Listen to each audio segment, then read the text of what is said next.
আচ্ছা, আপনি কি জানেন বাংলাদেশ ক্রিকেটে তাদের প্রথম ওয়ানডে ম্যাচ কবে জিতছিল আর কার বিপক্ষে জিতছিল? হয়তো আপনারা অনেকেই বলবেন 99 বিশ্বকাপে যে স্কটল্যান্ডের সাথে জিতছিল সেটাই বাংলাদেশের প্রথম ওয়ানডে বিশ্বকাপ জয়। কিন্তু আমি যদি বলি যে না, 99 এরও এক বছর আগে 98 সালে ভারতের হায়দ্রাবাদে বাংলাদেশ কিন্তু কেনিয়ার বিপক্ষে তাদের ইতিহাসে প্রথম ওয়ানডে জয় করছিল। বাংলাদেশের পক্ষে সর্বোচ্চ রান করছিল কাকতালীয়ভাবে বর্তমান যে বিসিবি সভাপতি আছে আমিনুল ইসলাম বুলবুল, তিনি 73 রানে নট আউট ছিল, তাকে ভালো সঙ্গ দিছিল মোহাম্মদ রফিক। এবং শেষের দিকে কেনিয়ার এক ওভারে 4 রান দরকার ছিল এবং হাতে ছিল 1 উইকেট, আর বোলিংয়ে কে ছিল? খালেদ মাহমুদ সুজন। খালেদ মাহমুদ সুজনের দুর্দান্ত একটা ইয়র্কারে কেনিয়ার লাস্ট ব্যাটসম্যান বোল্ড হয়ে যায় এবং বাংলাদেশ পায় তাদের ইতিহাসে প্রথম জয় 2 রানে।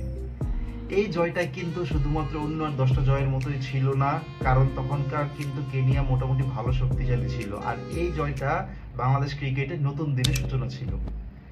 এই ম্যাচে ম্যান অফ দ্য ম্যাচ কে ছিল? আপনাদের যদি জানা থাকে কমেন্ট বক্সে আমাদের জানিয়ে দিন।